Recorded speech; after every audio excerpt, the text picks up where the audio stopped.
difficult it is as an immigrant to balance the home world culture with the dominant new world, and what are the factors that support strong immigrant relationships in the new world. Hello and welcome to another episode of Chatting with Slava the Jordanian. I'm your host, STJ. Today I would like to introduce a couple of concepts that I stumbled on as I did my research for this episode to discuss the phenomenon that makes immigrant adaptable to the new world, and what is the process that helps us simulate and acculturate in our new world. Now, I'm gonna read some of the research data that I came across and allow you as my audience, as my listeners, to decide for yourself whether you identify with certain concepts or whether those processes make sense to you, especially if you're thinking of embarking into the new world, whether you are immigrating from home world to a new world or just migrating from the village to the city or from a small city to a bigger city or from your country to even neighboring country. How does that look like? How does that feel like? And how do we decide where to go? So, in my opinion, it really depends on what are you trying to achieve. It depends on what are we running away from. It depends on what is our vision of the new world, as a result, the new life that we are hoping for, dreaming of, and aspiring to achieve. So let me, without further ado, just share with you some concepts. So according to my research, I came across this paragraph that really resonated with me and made a lot of sense, because sometimes when you are in the process of life, trying to get things done and trying to achieve as much as possible as an immigrant, you almost lose, and this is from my personal opinion, you almost lose the ability to put your thoughts and emotion in words. That's why I love research, because when I go down the rabbit hole and I want to know more, I find more things that I can relate to and identify with, and before you know it, I can express myself in a very clear, concise way to tell my story. Immigrant relationships, particularly marriage, are complex and can be affected by cultural differences, acculturation, and the challenges of navigating a new environment. Couples may face difficulties balancing their home culture with the dominant culture, leading to strained relationships, understanding cultural norms and expectations. Open communication and establishing boundaries are crucial for building strong relationships in immigrant families. Now, don't get me wrong, every relationship is a lot of work. You need to know who you're talking to, when you're talking to that person, how to talk to that person, and why are we talking to the person. And in my opinion, life have taught me that the process of relationships starts with the interaction. So if you interact with another human being, regardless of your background, regardless of your race, regardless of your religion, regardless of your demographics, of even your socio-economical background, we should be able to find out whether we want to move further into that process at the point of interaction. So either it's a positive interaction or is it a negative interaction? If it's a positive interaction and we decide that, this is for me, then we move on to the second step that I call a connection. So when you have a positive interaction that when you're talking to somebody, you identify with somebody, you have a lot to share with that person. You have a lot in common, whether thoughts, behavior, culture, values, beliefs. Then we feel comfortable. When we feel comfortable, automatically we move to the second step, which is the connection. Then we start building that connection, which looks like a caterpillar that is weaving that little caterpillar shell around itself in order to develop and evolve into a butterfly. And that's the relationship. So it has to go through the process of connection first in order to produce a relationship. Now, if you had, in my opinion, if I had a negative connection, but for some reason, because of circumstances, I ended up developing a relationship, because I am the type of person that I oblige and compliment and give people a second chance, especially when I was younger. Things have changed as I went through life and I learned that that is not serving me well. Then I ended up with relationships that unfortunately did not last. Now, immigrant relationships, particularly marriage, are complex and can be affected by cultural differences, acculturation, and the challenges of navigating in a new environment. We don't realize when we displace ourselves by design or by default into the new world. It takes a lot out of us, but we don't realize that until the dust is settled, until we get a little bit older, we get into our ways, we have established what we needed to establish coming here or coming to a new world. And then we start reflecting on how was the process that we went through. So it can be very difficult. It can be traumatic if we're not careful. It can be, especially if it's unhealthy reasons why we came here or unhealthy relationships that we find in the new world. So couples may face difficulties balancing their home culture with the dominant culture. Now, I believe, talking after the fact, obviously, I already immigrated and settled down, I believe that it will be serving us well if we analyze and research why we are displacing ourselves. Now, if you've been displaced by default for war circumstances, famine circumstances, very, very harsh, traumatic, toxic stress circumstances, then you have no other choice. You don't have time to sit down and say, I think I'm going to go to England because I have better opportunity for education, for jobs. I know the language. I speak English very well. I have an uncle in England. You don't have time to plan and design your displacement.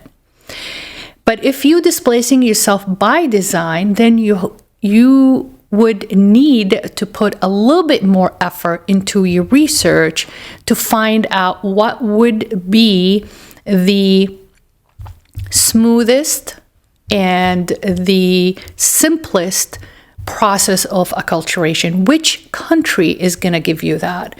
And it doesn't have to be even a foreign country. Even, like I said, if you're going from a small village, from a countryside to a city, which city would you migrate to?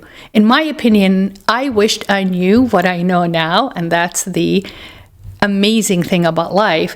I would have gone through the process. But reflecting on how I moved and displaced myself, the funny thing is, subconsciously, I found a lot of reasons why I came to the United States, and I'll share with you guys these reasons in a moment.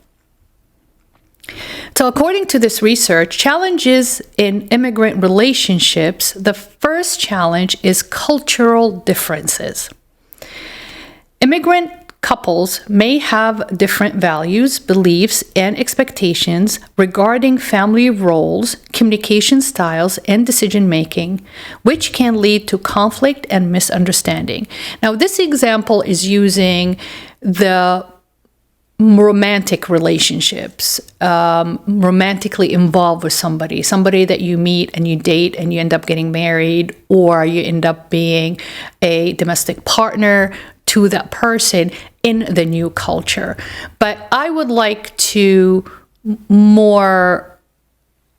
emphasize on relationships in general, whether a relationship with your boss, a relationship with your teacher, relationship with friends, relationship with your landlord, relationship with even the money that you start making in the new world. It's very important to understand the cultural differences between your home world or our home world and the new world we displace ourselves in. Culture is always explained well through history. If we don't understand the history of the new world that we are implanting ourselves in, I hate to say it, that the challenges will be a lot bigger and more difficult challenges, which is fine. It just is going to take you a lot longer to champion those challenges and learn from them. And that is, I believe, it's all about your personality style. So humans are categorized into 4 different personalities: extroverted or introverted, task-oriented or people-oriented. So if you are extroverted, task-oriented, you will be more into the dominant personality style category. If you are extroverted, people-oriented, will be more the influential. Those are the entertainers. Those are the social media influencers.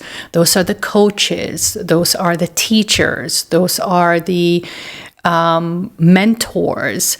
Those are the entrepreneurs. They're very people-oriented, extroverted.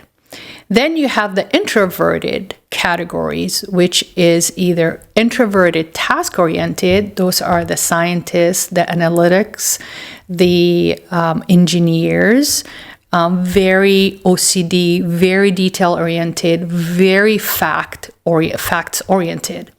Then 55% of the human population, they fall into the introverted, people-oriented. And that's a human nature. We don't want to rock the boat. We want to maintain steadiness. We want to keep the peace. We don't want to create ripples in anybody's relationship or anybody's environment. So 55% of the human population fall into introverted, people-oriented. So I believe that the first step that we need to consider is categorizing ourselves in which personality style that we belong to.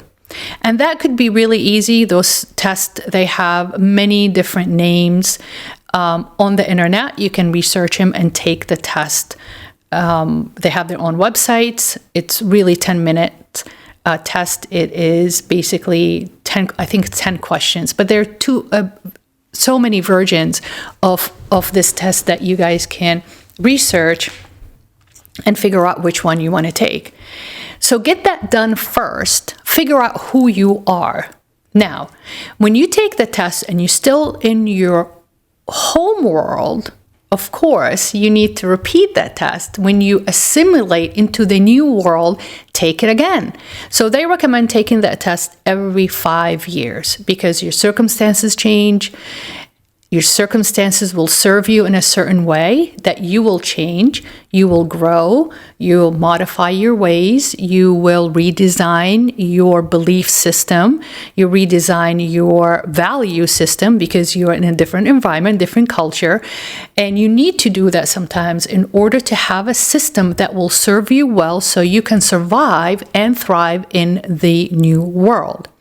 So that's the first step, is figuring out who am I. Now, also, I hate to say it, as we move into advanced years, our personality style will change because our achievement will influence our change in style. The people around us, the relationships that we have, our responsibilities, our position in life. You, as a young lady, you might come from your home world as a single female immigrant. Then you find your love, you get married, you become a wife, a partner in life, have children, you become a mother, have grandchildren, become a grandmother, empty nesters, then your retirement. So your position in life is going to change, and that's why they recommend every 5 years to take that test just to know where you are. Now, granted, if you're not that kind of person, you don't care, you don't know, then don't watch this or don't listen to this episode. So, or skip that tool trying to figure things out. I know a lot of people that just like to wing it, let's move, it's a better opportunity. I'm not going to take this anymore. Let's go into a new world and start all over again. And that's fine. That could be you are a personality style that likes to pick up and go. That's more people oriented and extroverted. Those are the ones that can hit the ground running without having any research or no planning. I'm a different person. I like to plan. Now, that said, doesn't mean I planned in such details when I was 19 years old to come to the United States. So cultural differences, when you figure out the personality, what category, then you understand what you need and what's going to serve you well. For example, if you are task-oriented, extroverted personality style, maybe Germany is the right country for you. It's very organized, it's very by the book, very systematic. Japan is another country that will help you flourish in that personality, but you have to learn Japanese. If you are more extroverted, people-oriented, Italy is another country. France, Spain, Egypt. It's very much extroverted, people-oriented kind of culture. So when you decide on where am I going, so what are we doing? We're displacing ourselves, right? From our home world to a new world. Why are we doing it? That really plays a huge role on how you're going to assimilate and culturate in the new culture. The reasons why we display ourselves gives us a wide variety of how the immigration process will conduct itself. We're talking a spectrum of extreme trauma, toxic stress, war zone, famine, poverty, lack of resources, conflict, oppression, suppression, all the way to the other side of the spectrum that I just want to get an education. But other than that, I'm not carrying a lot of stress. I'm not carrying a lot of trauma with me into the new world.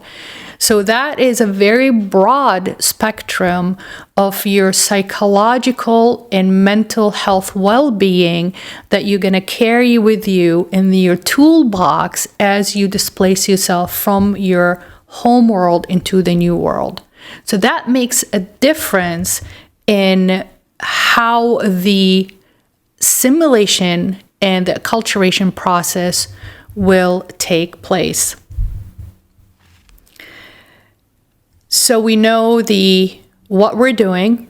We got to figure out why we're doing it And the third step is, how are we going to do it?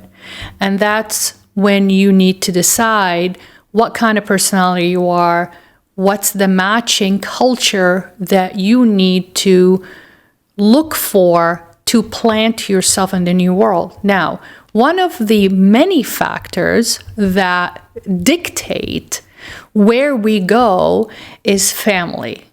If we have family in a certain part of the world, you find yourself more leaning towards going to that part of the world because the traditional tribal connection is very important to you, that you're going to need that support. I rather go somewhere where I have family support than somewhere that I have no support, regardless of the culture, regardless of the simulation process that I have to go through, regardless of the fact that I don't even speak the language, regardless of the fact that it's too conservative, it's too egalitarian, it's too secular.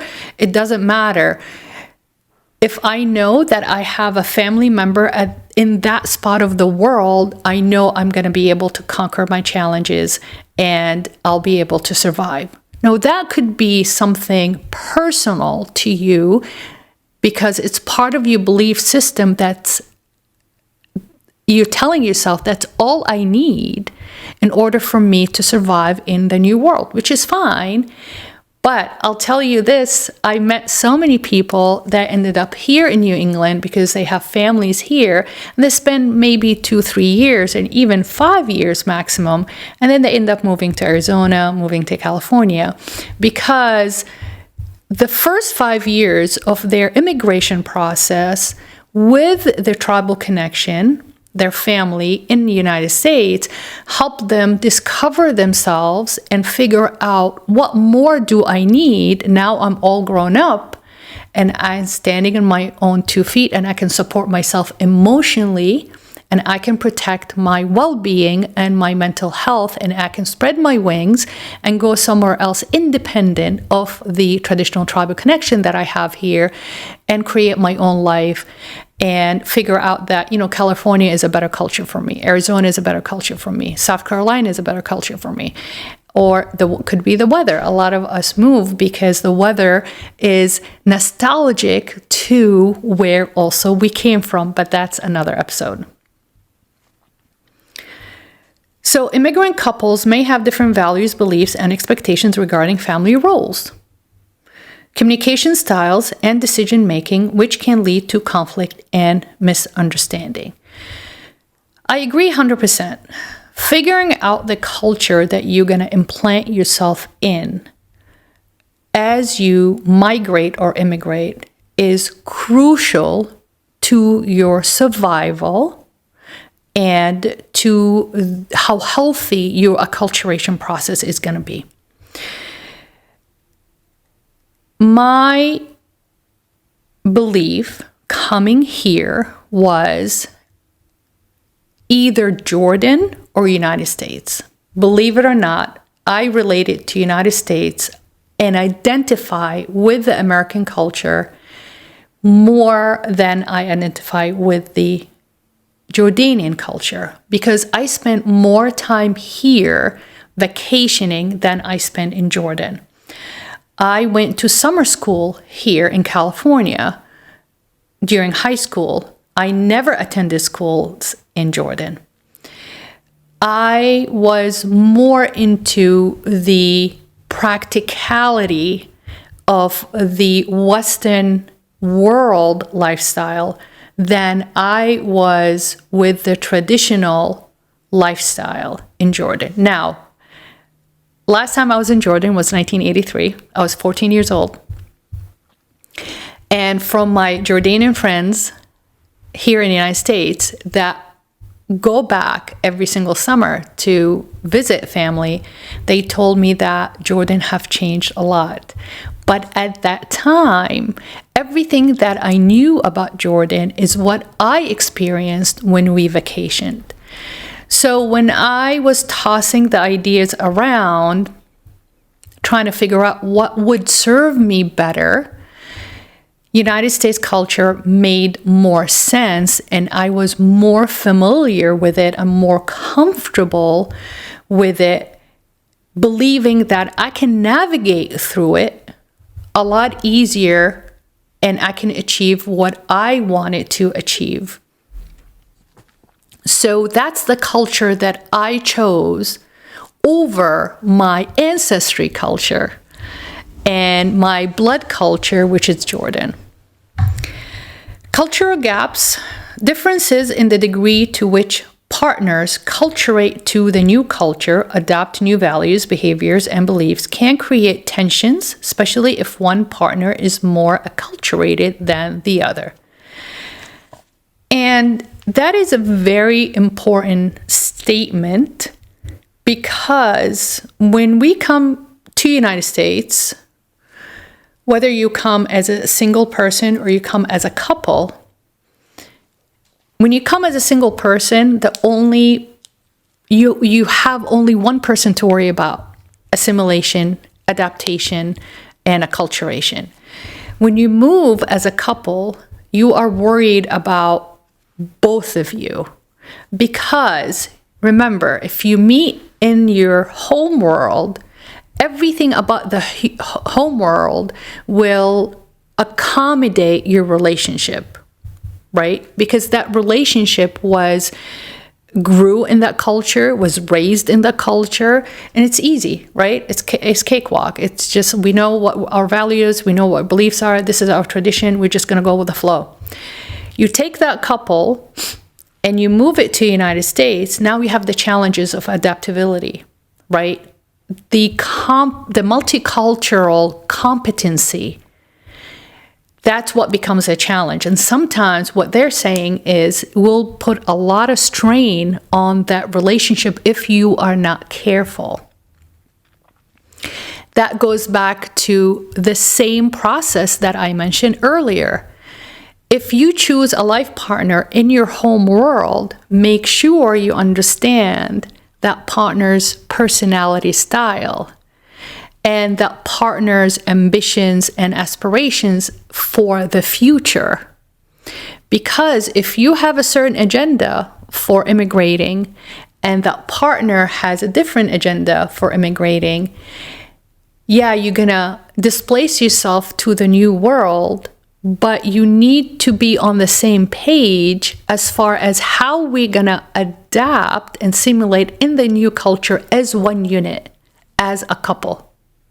Especially if the children are involved. That makes the process even more complicated. You know, are we gonna raise our children in the traditional tribal connections and values?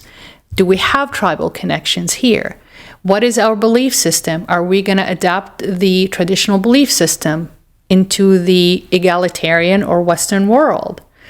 Are you going from conservative culture into a secular culture? Even going from Jordan to Turkey, those are two different things. Going from Saudi to Turkey, going from Iran to Turkey, those are two different cultures. How are you going to assimilate? How are you going to acculturate?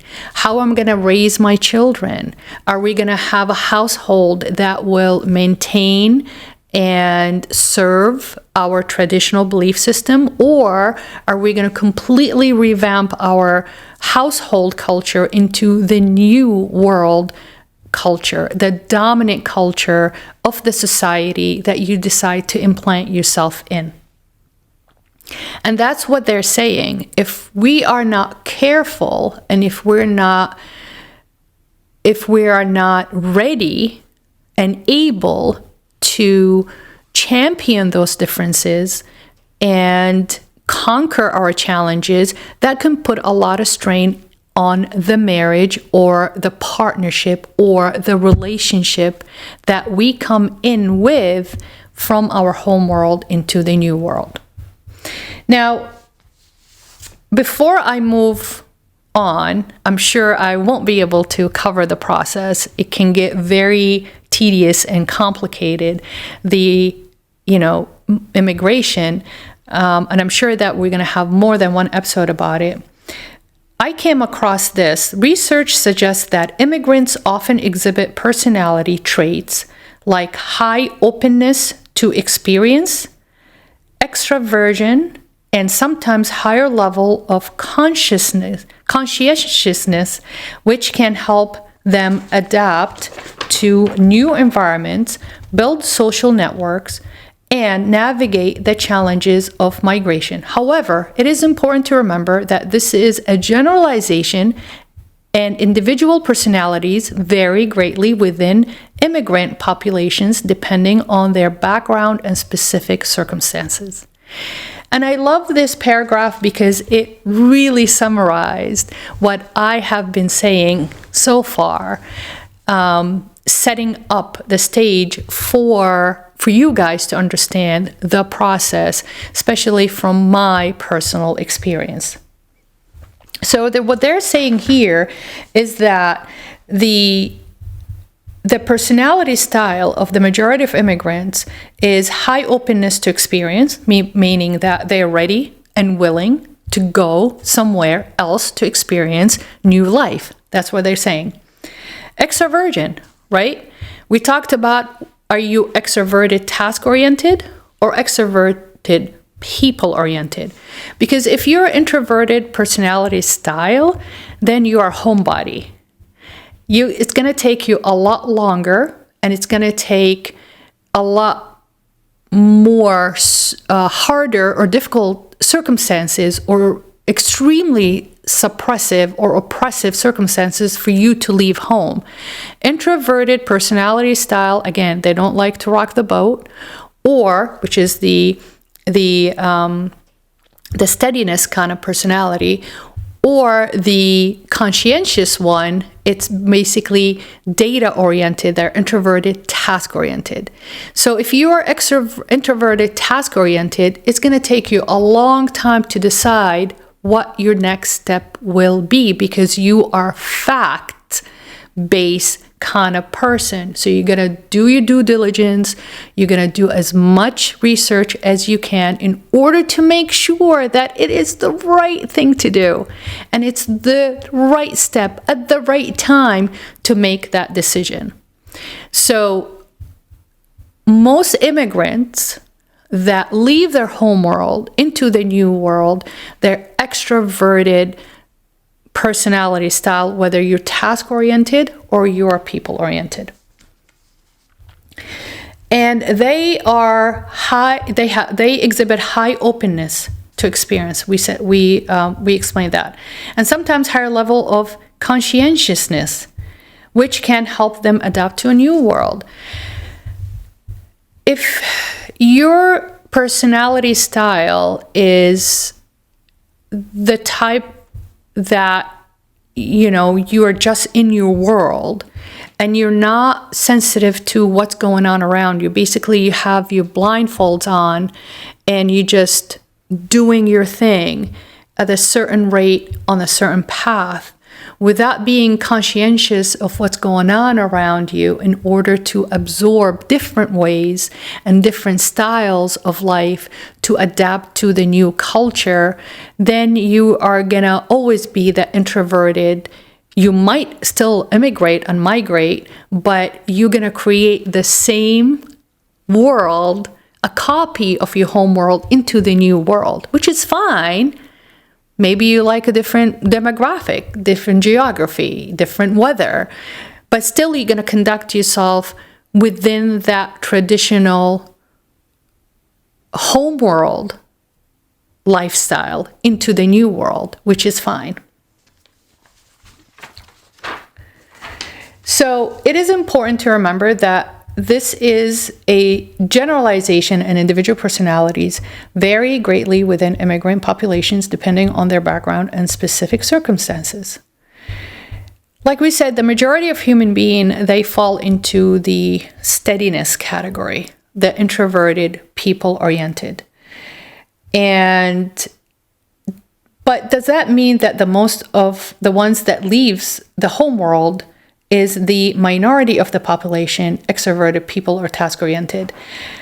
I'm not sure about that. That's a really good question. I've been away from home. Like I said, the last time I was in Jordan, 1983, I was 14 years old. I've been in the United States over 30 years. And I can see where the statement might be accurate in certain circumstances of the people that I met. And because our reason for immigration, our reason for displacing ourselves, it could be a wide range of reasons. I met people that I would say to myself, I don't know why they left home. It's just the same lifestyle. Could be a sense of security. Could be that, they don't feel safe in their home world. It could be that they seek better healthcare. Maybe they're sick and they don't want to change everything about their home world culture. They just want a better healthcare system. And that could be it. They sometimes do exactly the same job in their home world, and they just wanted a easier or more practical environment for them to survive and thrive in. So openness to experience, which are individuals with high openness, are more likely to be curious about new culture and experiences, making them more adaptable to a new country. That is absolutely true. If you're not open and you don't master an unlimited mindset by eliminating limited beliefs that don't serve you well as you embark on the new world, you're going to have a harder time simulating and adapting to the dominant culture that you're implanting yourself in. So it's very important to adapt a open mind and accept that the possibilities are endless. If you come in with a very limited mindset, I've seen a lot of my friends struggled to the point that they decided to go back home to Jordan because they just could not let go of that limiting mindset, which is rooted in the traditional belief system that they had packed with them to the new world. I'm not saying to let go of your origin. I'm not saying to strip every aspect or principle that your home world have taught you, and you cherish it and you appreciate it and you respect it. All I'm saying is I think we need to consider modifying that system in a way that it will serve us better as we adapt into the new dominant culture of the new world. And I hope that makes sense. Now it goes on to extraversion. This trait can facilitate social integration by enabling immigrants to easily make new connections and build social networks. And that's very important. I get it. Sometimes we immigrate to countries that we have relatives in to have that, kind of neutral or ease of adaptability. But we need to realize that whether you come to the new world as a child or as a teenager or as an adult, we're constantly growing and we're changing our belief system to match our needs every 5 years. So every 5 years, our circumstances have changes and we get older, our experiences changes, our knowledge changes, and we need to modify that belief system to serve us better as we move or walk through life or grow through life, especially in a new world, because you are dealing with new culture, new language, new standards, new social expectations, new etiquettes, new customs. Everything is new. And that will put us in a very uncomfortable, environment, because you are moving out of your comfort zone into a very uncomfortable situation. And the way I describe it is like when you are so warm in the summertime and you jump into a cool pool or you go under a cold shower, the first 2 seconds you're like, oh my God, I'm not going to survive this. And before you know it, give it a couple of seconds and your body starts, adapting to the temperature. And before you know it, it becomes very refreshing. It's an enjoyable experience. Just like when it's so cold in the winter and you take a very, very hot shower or you dip yourself into a warm bath, you're like, oh my God, this is so warm. I don't think I'm going to be able to take it. I need to change the temperature. And before you know it, if you're patient enough and you give yourself a couple of seconds, your body, right? It's that shock to your body. When you put yourself into cold water, you have the blood vessels, they constrict, right? And you feel that tension against your skin. But also, as you sit in it for a couple of seconds, the body will learn that, okay, this is the new environment and we need to adapt and regulate, right? And before you know, it's like, oh, this is really refreshing. Same thing into a hot tub, right? When it's very, very cold outside and you dip yourself in the hot water, it dilates your blood vessels and you feel that blood rushing through your body and it just overwhelms us and you want to hold your breath in. For a fraction of a second, you think like, I'm not going to be able to make it, but you will, because the body has its own process to adapt to that temperature. So trust the process. And that's one of the main lessons that I learned the hard way in order to bring peace into my life and say, it's okay. Don't be hard on yourself. It's uncomfortable. We get it. Stick to it and you get used to it. As long as it's a healthy thing, right?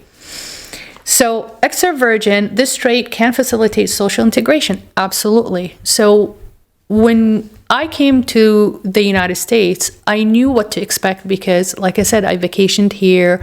I knew the language. My personal lifestyle was very Americanized compared to my siblings and compared to my parents. So that part I was not worried about. But the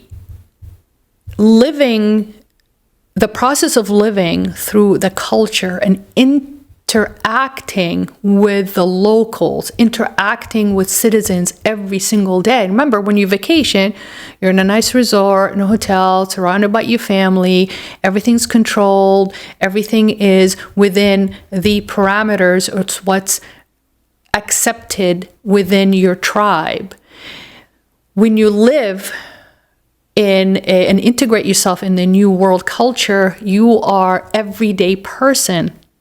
It's different. You're not paying for somebody to serve you. You're not paying for vacation. You're not paying for somebody to make your food. You have to go and buy your food. You have to make your food. You have to communicate if you're sick.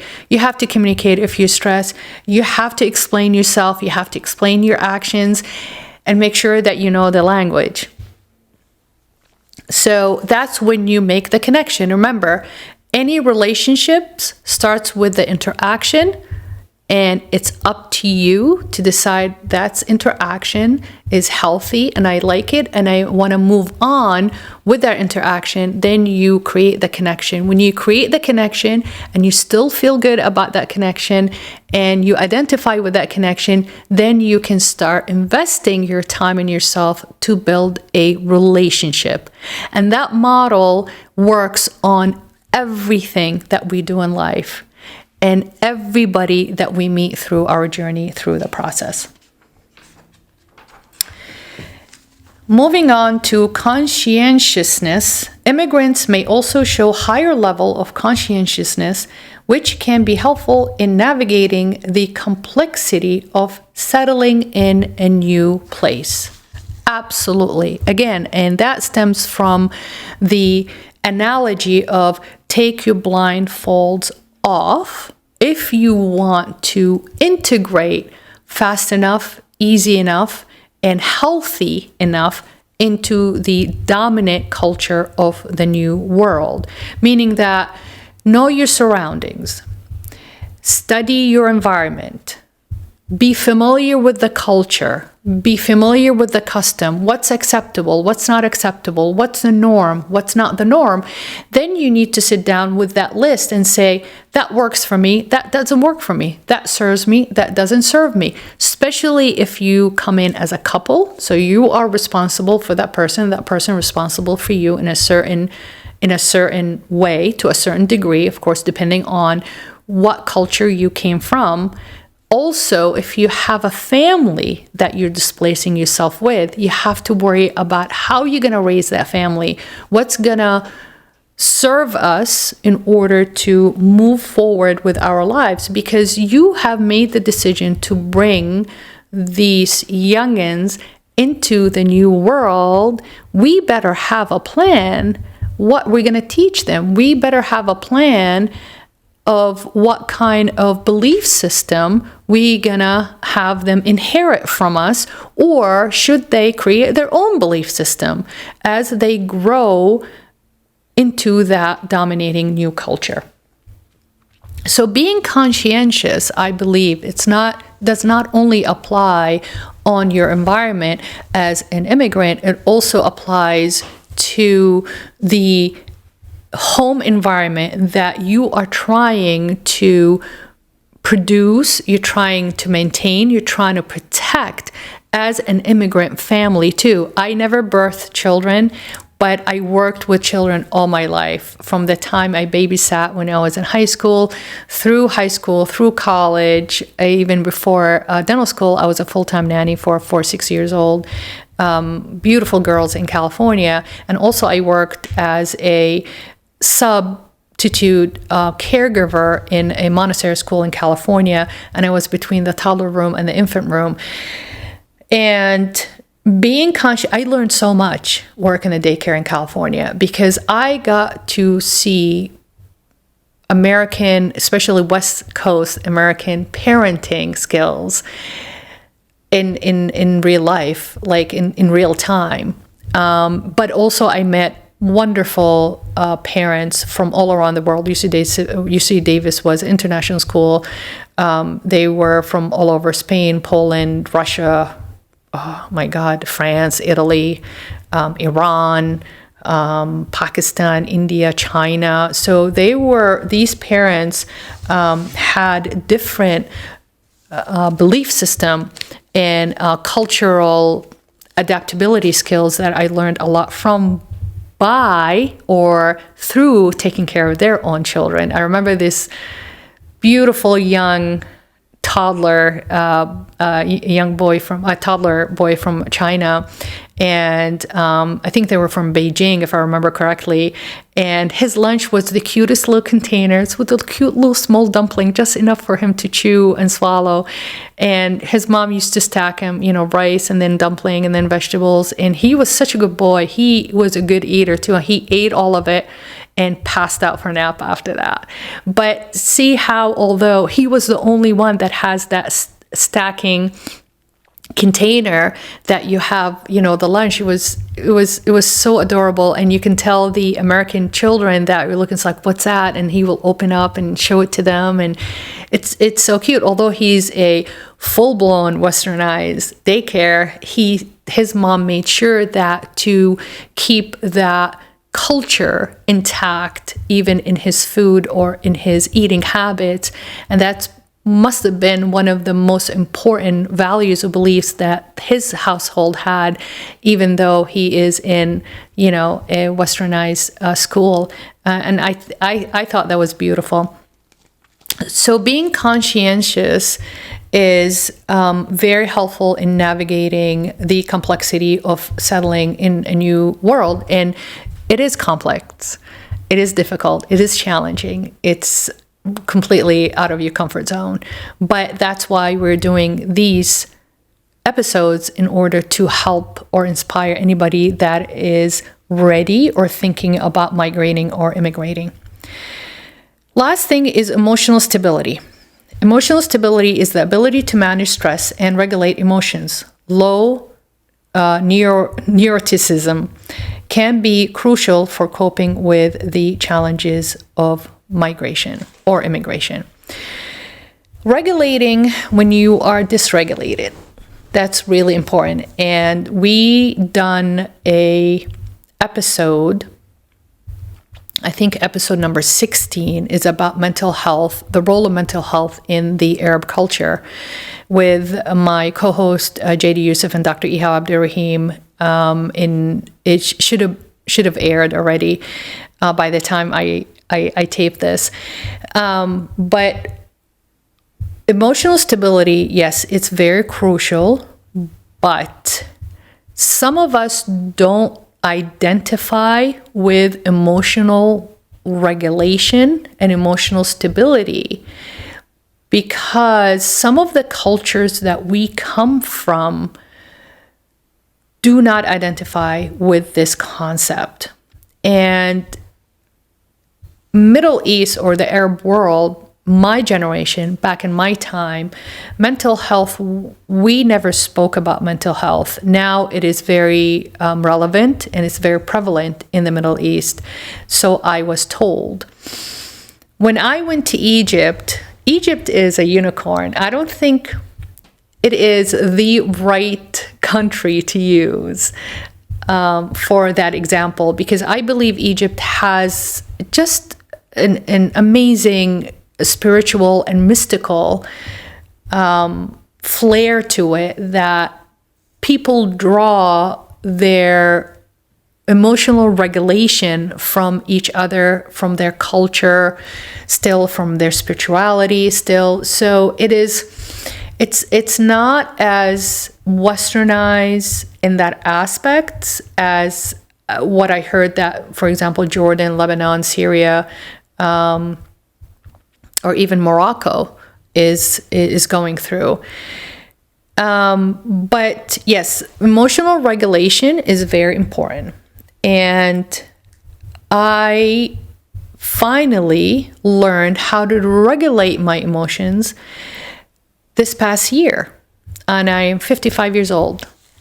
I couldn't figure it out for the life of me. And I finally hired a healing coach. She was wonderful. If any of you would like her contact, just reach out to me and put your questions below in the comments. I'll be very happy to share that with you. But I've done a life coach for 2 years. And it was amazing, was very, very helpful.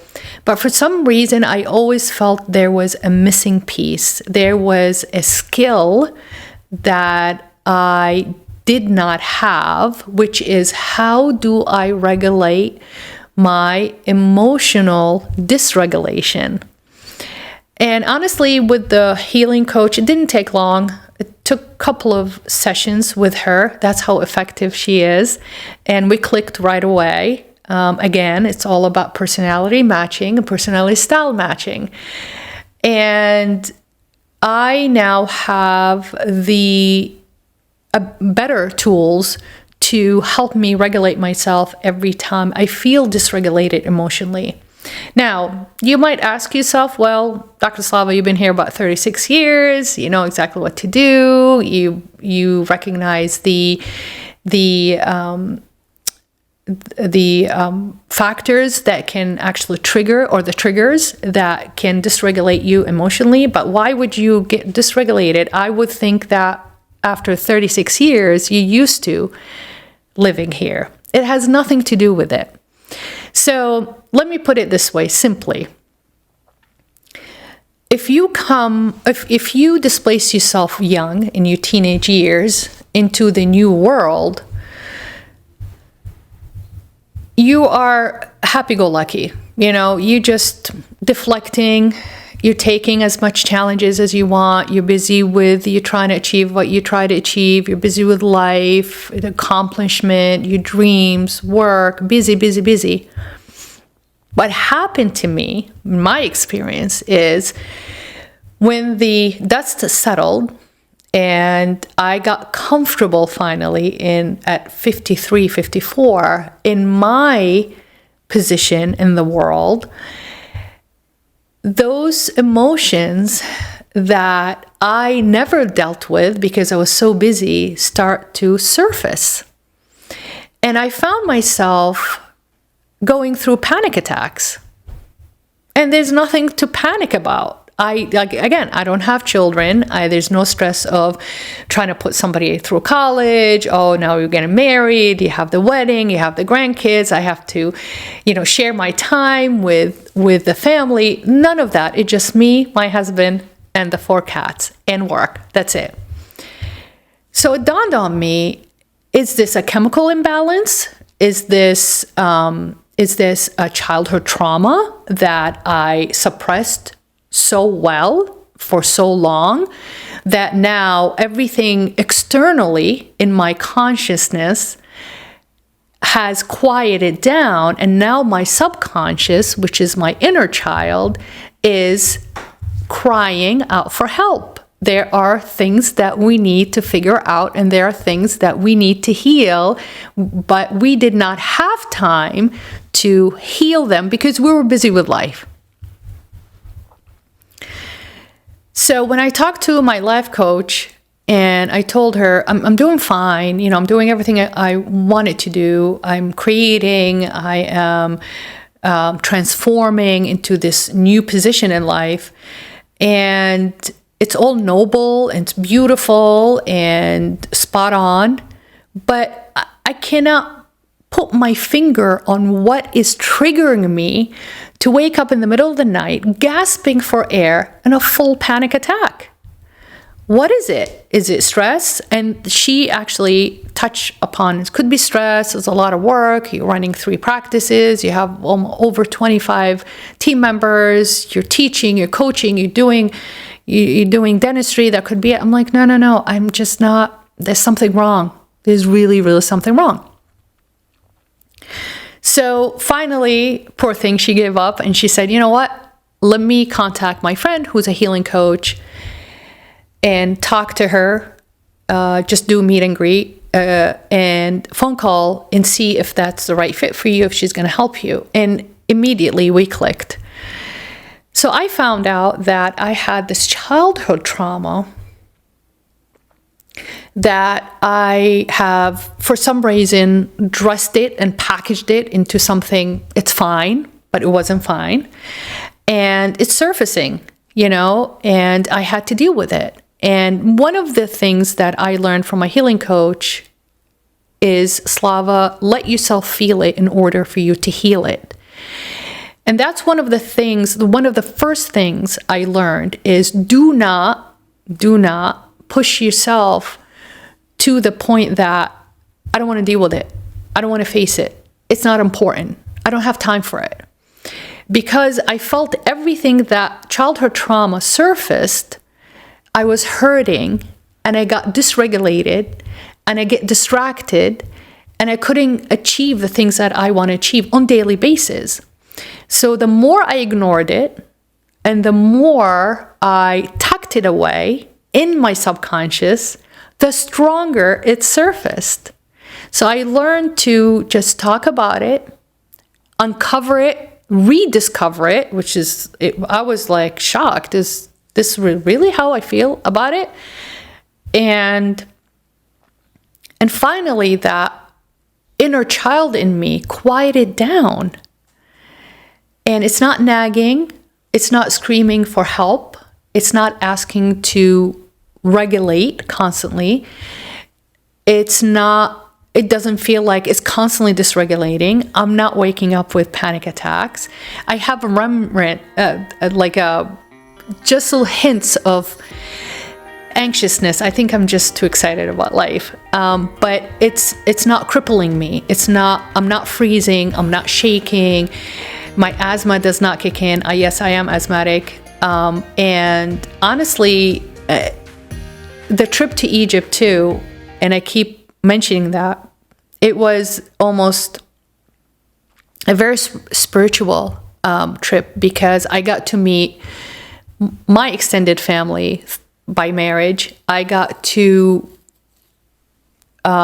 experience a lot of culture, a lot of art and culture, humanity, different food, different weather, different people, different lifestyle, and put things into perspective. So that was very a godsend, that trip, honestly. And sometimes you need to really pull yourself completely out of your comfort zone, somewhere that you've never been before or you will never think you would visit, and put yourself in that environment to rediscover yourself. And that's exactly what happened to me. But I had the healing coach prior to that, and I had some of the tools that helped me heal. But being in Egypt, which is in Africa, it was my dream to visit always. It just had that final step of healing. And I always check on my inner child and say, okay, are you okay? Yeah, I'm fine. We're good. We're fine. We're not traumatized. We are traumatized, but we're not dysregulated by the trauma. We're dealing with it. We're coping with it. We're healthier and we're happier. Unfortunately, we have reached the end of our hour. I hope this has been helpful. I hope this has been inspiring. And as a reminder, these episodes are uploaded every single Wednesday on the Apple Podcasts and Spotify. And also, they're available for you to watch on the Greenwood Dental YouTube channel at any time you want and wherever you are. Thank you so much for all your support. We have reached the top 100 podcasts on Apple. It's very, very exciting. And this would have never happened without your support and without you sharing with other people. So don't forget to like and share and subscribe that way, and hit the notification button so you don't miss any episode. Thank you so much for watching, and please send me any comments, any questions, any topics you guys would like to cover and discuss on this platform of the Mindset Mastery Moments. And we haven't even scratched the surface. I'm sure that I will be producing more episode, digging deeper into the whole process of immigration. So hope to see you next time. Peace be upon humanity. This is Slava, the Jordanian.